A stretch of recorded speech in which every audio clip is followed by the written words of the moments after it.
G'day everyone, Rach here from Bookpiles. I am going to do my best to do a bookshelf tour. I kind of want to have a record of where I am at the start of the year and compare it to where I am in perhaps a year's time. I apologise for the camera moving, I'm holding it. I'm going to try my best to knit some videos together and hopefully we will come up with a bookshelf tour. I'm only going to show you the bulk of my fiction. I have a bookshelf behind me that has all my non-fiction. There's a couple that you'll see on the shelf that I'm going to show you. I also have some books in about 5 boxes of books in the garage which I'm not going to open, and obviously I've got a Kindle with some books on too, so I won't be doing those. This is purely what's in front of me, and we'll just go through and see how we go. Okay, hopefully that works well. Okay, this is a bit of an overview of how my books are in my bedroom. You can see I've blocked the sound from coming into the room. So the reason I call myself Bookpiles, try not to move the camera too much, is that I have piles of books there. I have piles of books up the top there, and then we come down to piles, and I just need to swing down to avoid the window, and we have more piles down here. So I will take you through each pile, point out a few favourites, some book pet peeves, and yeah, this is, as I say, just an overview of where my library is currently and what books I have on it. So I shall rearrange and get in front of the first pile and we'll go from there. Okay, let's begin looking at some of my piles. Right, so this first pile is a collection of second-hand historical romances that I've picked up over the last little while. Just a selection of recognised authors and some that are new to me. And at the bottom, I can do this without making people seasick, a book, the Sarah Donati book that I was given. Someone gave it to me to help match a series I've got, which I'll talk about when I get closer to that series, and it actually doesn't match the series, so I have 2 of the same book. So it's just some of the historicals. So these are all second-hand, picked up at book fairs and second-hand stores. I think the only one at the moment that I have read in the pile is the Tessa Dare. I read in January. Okay, on to the next pile. Okay, so this is piles 2 and 3. I think I'll go across rather than down one and then down the other. I'm pushed up against my wardrobe behind me, so it's not, I can't bring the camera too far back and then see the screen properly. Okay, so these books are predominantly books that I've had for 20 or 30 years, with a few exceptions. So these big chunkers here I've picked up at second-hand book fairs. This Susan Mallory is either books 1 to 3 or 7 to 9. I'm not sure which way round. What else have I got? Some of these books at the top here were left on my bookshelves by people that used to stay in my room when I lived in England. So coming down we have some more big chunkers, and then pull out a little bit. I can't even see on the screen, I'm so blind. Just swapping hands gently. Where is that? Isabel Allende, Daughter of Fortune. I have read that. Really enjoyed that book. Read it about 20 or 30 years ago. It's a long time now. I should say a lot of these books I haven't read. Probably more are unread than read. I have read Firestorm, and I don't know why I'm keeping it, because yeah, it didn't float my boat, so that's probably one that could be unhauled. You'll notice a lot, especially down this side, are very old Oprah Book Club books. On this side, The Secret Life of the Irish Mail and The Irish Mail at Home and Abroad. I have read those. I think this one I remember reading in the youth hostel in Washington DC and crying tears of laughter. I used to drink in Irish pubs in South London, and they are spot on. It just made me laugh so much. Coming down a little bit further, we'll stay on this side for a moment. The Commitments Trilogy, I've read those.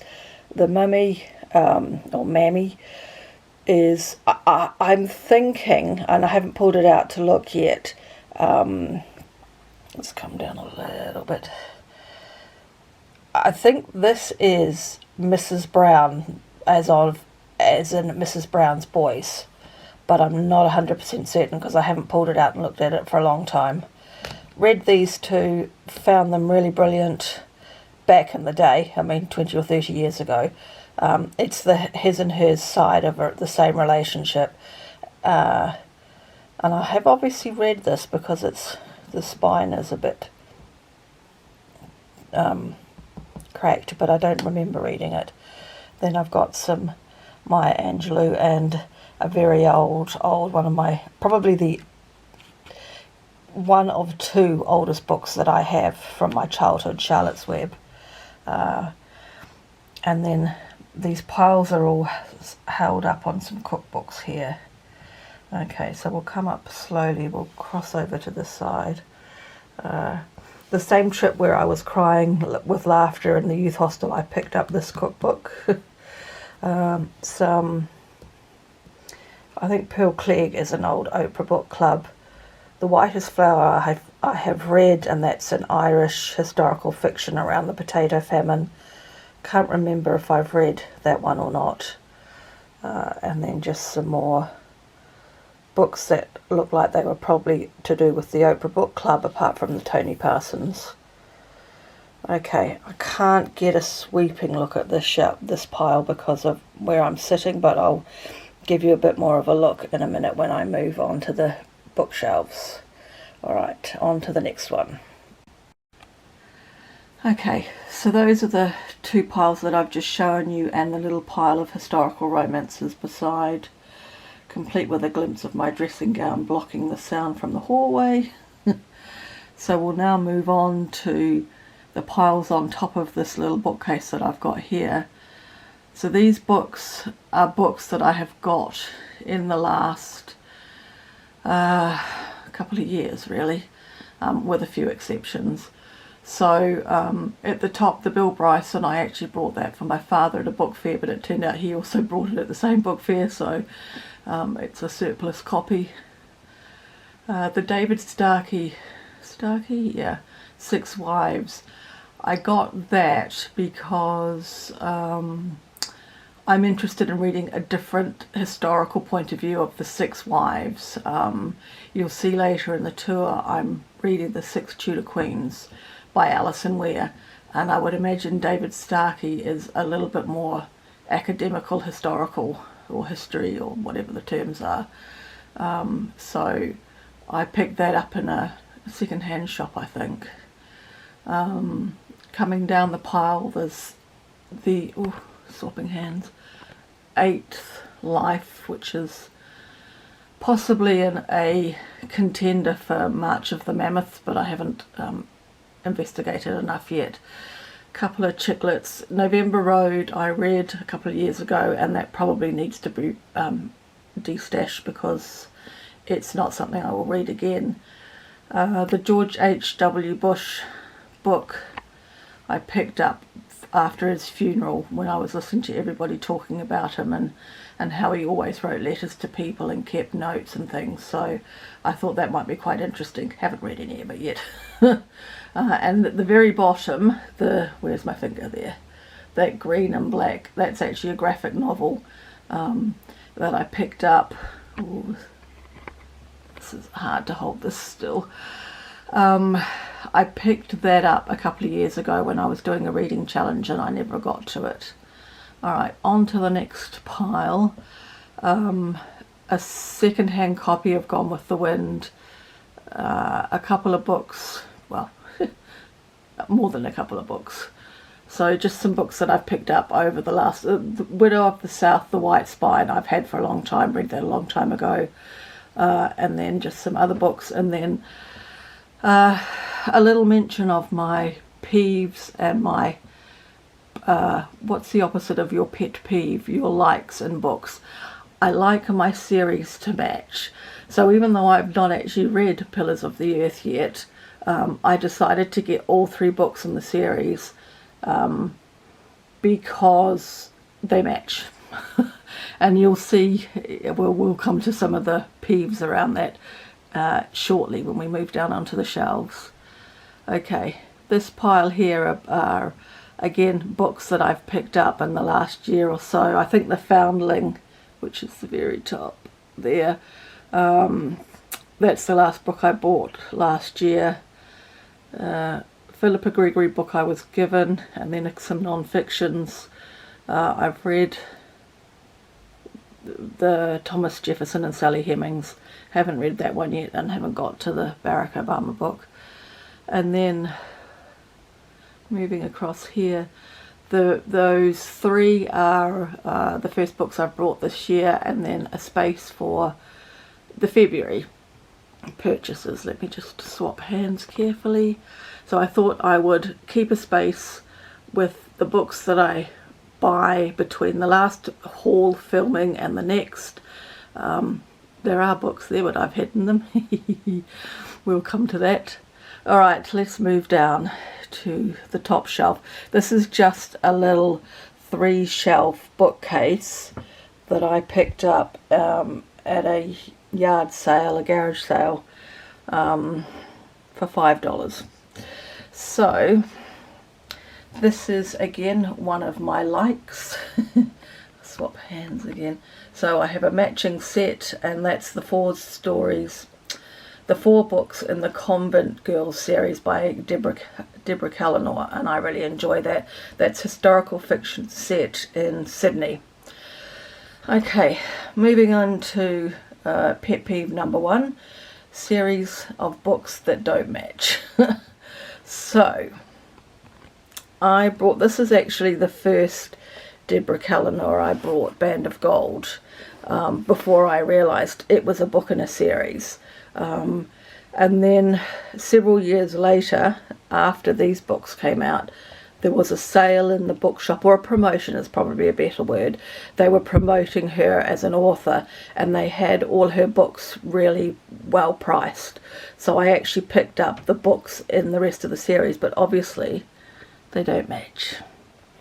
This one's the odd one out, but I'm not, yeah, as much as it bugs me, I'm not buying any more books to correct that.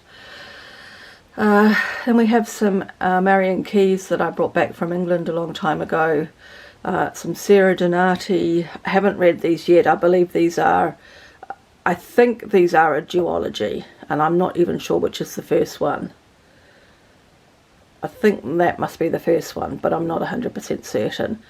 And then again into my pet peeve, but this one is because I didn't know any better. So I read Into the Wilderness and Dawn on a Distant Shore 20 years ago, before I went to the UK, left the books in New Zealand, and when I came back in 2013 I discovered that there were 4 more books in the series. So by that point this edition had all disappeared, and we were left with these. So yeah, I've got the series, they just don't match nicely on the shelves.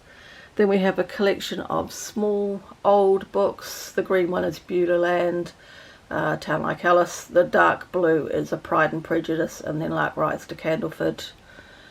And Anna and Theo are a his and hers of the same relationship, I believe. And then a collection of short stories. I've read some out of each of them. Okay, down to the next shelf. Oh, I was going to pause between lines, but we're going all right. Okay, pet peeve again. So, we have the size matching in the 6 Tudor Queens, but, oh, I should have stopped. Look, we have brown, we have green, we have red, we have red. That should be green. And there's one more to come which should have been brown, so goodness knows what colour number 6 is going to be. Do they not think about how these books line up on your shelf? Could have some symmetry. Okay, moan over. So that's Alison Ware's 6 Tudor Queen series. I have read the first 4. I still haven't read Catherine Howard yet. And then I've been slowly picking up a few others of hers. The Lady Elizabeth I picked up in a second-hand shop, and then I've brought Catherine Swineford and the Royal Family's book in the last... I think I brought them late last year. And I'll just pick up a few more here and there when I need to puff out an order for postage and things like that. Couple of old Maeve Binchies. These books are all part of the series to do with the Journal of Kelly Wade, which I'm reading this month for Historathon. So that's the next one, and then these two I believe follow on. Yes, I believe. Then we have Nancy Turner's These Is My Words, The Diary of Sarah Agnes Preen, and these two are again the follow-on, which I wasn't aware about. So I got these recently, well, in the last 5 years, and this one I've had for a long time. Okay, and now we're going to pull back a little bit. This is my, from the green book there, back is my Lucinda Riley collection. She's probably currently my favourite author. I am a huge fan of the Seven Sisters series, which starts, again, this is book 1, which doesn't match, but that's my fault because I didn't discover the Seven Sisters until I came across the second book. So I brought that book and I brought the first book. And then we toddled along nicely. We've got 2 books that kind of match, and then the next one that came out on our shelves is a hardback. So, still got the circly bits and bobs, but it's a hardback. And then we move into these 2, which match, but they don't match those. So that's the latest book, book 6, and book 7 is due out in May. So I'm looking forward to that, to round out that series, and it'll be the last book in the series. The Midnight Rose is the first Lucinda Riley I actually ever bought, but I still haven't read that yet. I've read The Olive Tree. Of the ones that I've read, so I've read all the Seven Sisters, and I've read one back here. I read this as a buddy read a couple of years ago, The Light Behind the Window. So far, The Olive Tree is probably my least favourite. The rest of them I have yet to read. I think The Butterfly Room is the most recent. So just swapping hands to show you. So those are some of the earlier, and also just size-wise, I believe kept them together. Okay, and then just down the bottom, I won't concentrate on the shelf. These are just my cookbooks. A collection of mostly English cooks, and then I've got a pile of Martha Stewart, and there's some New Zealand. Alright, I shall rearrange and get ready to show you this pile. Alright, so the next pile starts out with, in fact that looks like all of them, the 9 books of the Bridgerton series minus book 2, which is on a different pile currently. I've read now books 1 to 3, so again, books that don't match, but when I was buying these, I couldn't get the Avon Books version of that green one. What's it? It's in His Kiss. Then coming down, we've got a selection of chick lit and probably historicals. Read some, haven't read some. Again, I've got one of these triple bindings. This is either the other one, so either books 1 to 3 or 7 to 9 in this. I believe it's the Fool's Gold series. And coming down, we've got some Australian authors down the bottom here. I have read Rose River at the bottom, found it brilliantly funny. And some cookbooks, those are New Zealand cookbooks. Alright, we can swing over to this pile. This is a pile of mostly contemporary romances. One of them, that one there, the sort of goldy colour, that's an historical, and then some Christmas books. From, the historical up, I picked those up late last year in one of our big box stores. They were selling them for $5 a piece, which is pretty unheard of to buy a brand new book for $5. So I went and picked up the ones that looked like they might appeal to me, and then shoved them in the pile and left them. I like collecting books as much a hobby as reading them. So we'll come down here and we've got some Christmas books. That's Sarah Morgan, and below there's some Christmas books I picked up, and then some Jane Austen's. The little one that says Daily Express, and there's another one on another pile in a minute, were free books. It's, where's my finger? That one there. And then the other three I picked up in England. The pink one at the bottom, the spine that you can't read anymore, is Pride and Prejudice. And then I've got a couple of Maori legend books and Jodi Picoult's A Spark of Light, which the story I enjoyed, if you can say enjoy about that story, I just did not like the reverse timeline writing of it. Okay, alright, and I will show you pet peeve number 2. Stickers on books. But in this case, I'm keeping the stickers on the books. I don't think that's actually a sticker, that's embossed. It's, dusty book. I'm going to keep the 2 stickers because that's my time in England, which won't happen again. And I'm sure I would have picked up another book. I would have got 2 for £7. Goodness knows which one it was, though. For some reason, I'm in the habit of buying John Grisham books at book fairs. Goodness knows why, because I don't even think I've read any. I don't know how gory they become. So, yeah, anyway, some more Christmassy books and a triple binding. I believe those are the 3 books in the Dakota series, and a couple of hardback John Grishams that I picked up. Alright, I will rearrange and we will look at the last pile. Ooh. Okay, and this is my last pile that I've got to show you.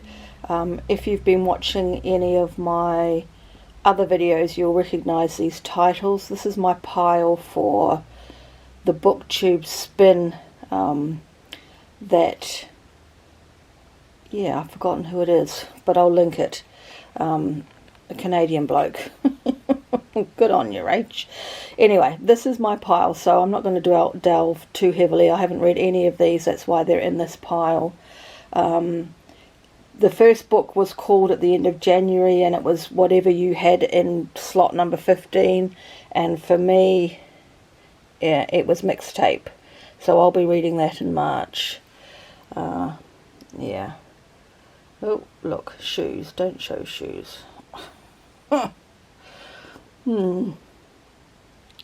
So, there we go. If I can swing back a little bit without making people seasick. So that is why I call myself Bookpiles, because I have piles of books. Swap hands very carefully. Piles of books here and there. I do have behind me round here, I do have a shelf of non-fiction books, but there's too much crap on those shelves in front of the books that I won't even record it at this stage. And I do have 5 boxes of books in the garage. Yeah, so that is my collection. Okay, well, I hope that you enjoyed. I partly did this because I want to see where my collection is in a year's time. What have I got rid of? What's changed? All of that sort of thing. So But I like looking at other people's bookshelves, and I'm sure that there are plenty of others that do as well. So that's where we're at. Okay, dressing gown, let's not go too that far. Okay, everyone, catch you soon. And thank you for watching, and I'll catch you again at the next video.